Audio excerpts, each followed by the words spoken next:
देवादिदेव महादेव भगवान शिव भोगरदानी त्रिकालदर्शी कैलाशी अविनाशी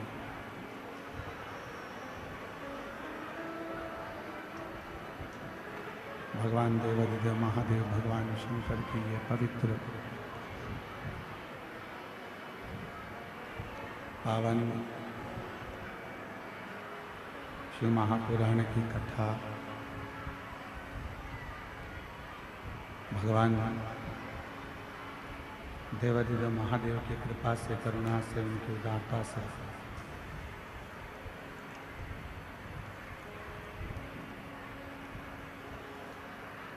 श्रवण करने का सौभाग्य भगवान शिव की ही कृपा से, करुणा से, उनकी उदारता से आप और हमको प्राप्त हुआ है।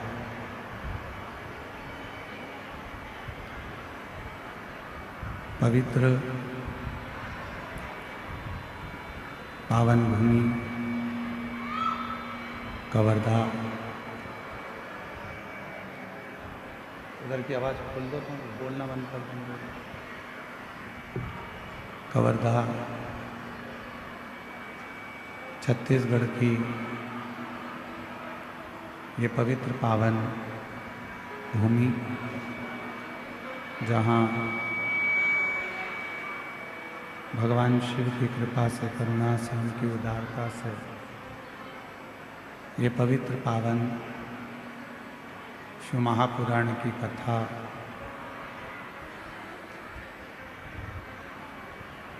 श्रवण करने का सौभाग्य बाबा देवादिदेव महादेव की कृपा से, करुणा से आप और हम सभी को प्राप्त हुआ है।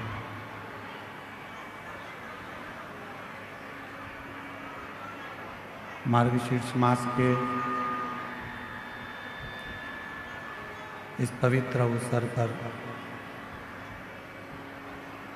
भगवान शिव की कृपा, करुणा, उनकी उदारता से ये पवित्र कथा आप और हम सभी 5 दिवसीय शिव महापुराण की कथा को श्रवण करने के लिए विराजमान। कथा के इस पवित्र प्रांगण में विराजमान सभी संत, साधु, तपस्वी, गुरुजन, साधुजन को नमन करते हुए नहीं होता। ईश्वर जब भी आता है, परमात्मा जब भी आता है,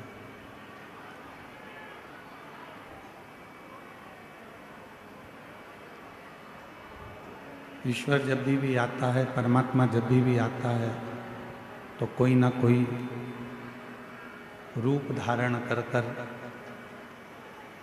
किसी न किसी रूप में आपके और हमारे पास में आता है। कथा क्या करती है?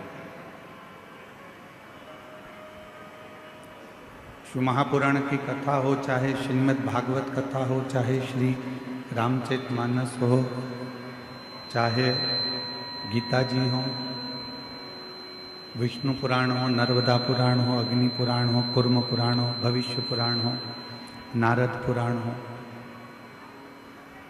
ये जितने भी पुराण हैं, जितने भी शास्त्र हैं, जितने भी वेद हैं, ये सारी पुराणे, ये सारे शास्त्र, ये सारे वेद करते क्या? तो कहा ये सारे वेद, शास्त्र, पुराण जितने भी हैं, ये सब हमको ईश्वर की पहचान करना बताता है।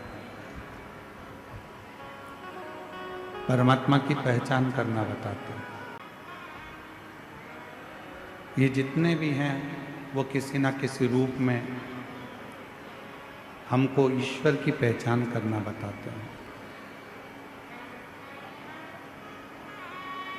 कि ईश्वर का स्वरूप क्या है। और हम ईश्वर को जाने कैसे, हम उस परमात्मा को पहचाने कैसे।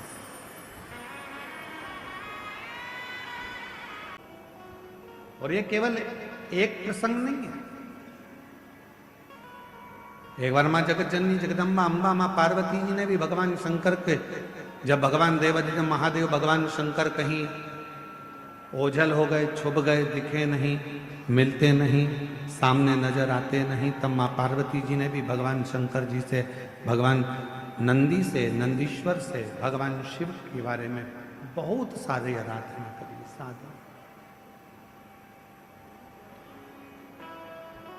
कई लोग हंसी करते हैं, कई लोग हंसी उड़ाते हैं क्या कि नंदी के शिव जी का दर्शन कर कर जब हम जाते हैं और नंदी के कान में अगर मंत्र कहते हैं तो लोग बाग हंसते हैं। बताओ, पत्थर का नंदी है, पाषाण का नंदी है और उसके कान में ऐसी बात कह कर लोग जाते हैं।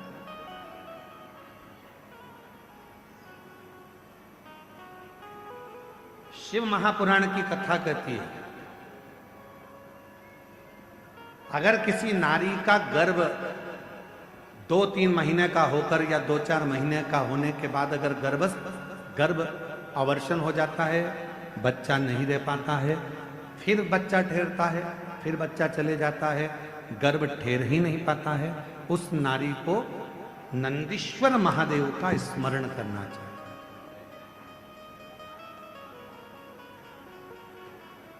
7 बेलपत्र शिव जी के सामने जो नंदी विराजमान है उस नंदी पर समर्पित करें।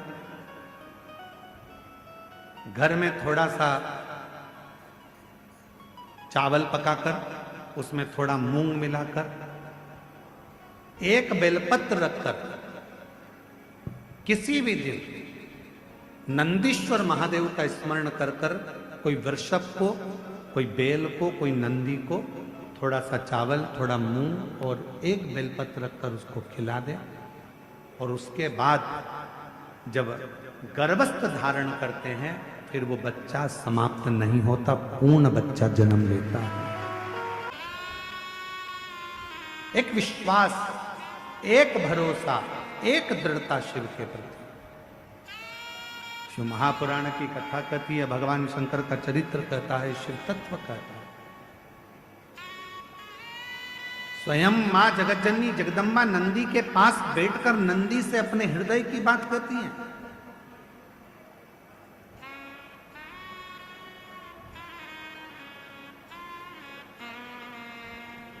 स्वयं जगतजननी जगदम्बा अम्बा मां पार्वती जी नंदी के पास बैठकर शिव की चर्चा करती हैं। इसलिए निवेदन है, यदि कभी मौका लगे आपकी जिंदगी में, कभी जीवन में अगर ऐसा लगे कि बहुत दुख है, बहुत तकलीफ है, बहुत कष्ट है, 1 बेलपत्र अपने हाथ में रखो, उल्टे हाथ में, सीधे हाथ से उस बेलपत्र पर अपना हाथ रखिए,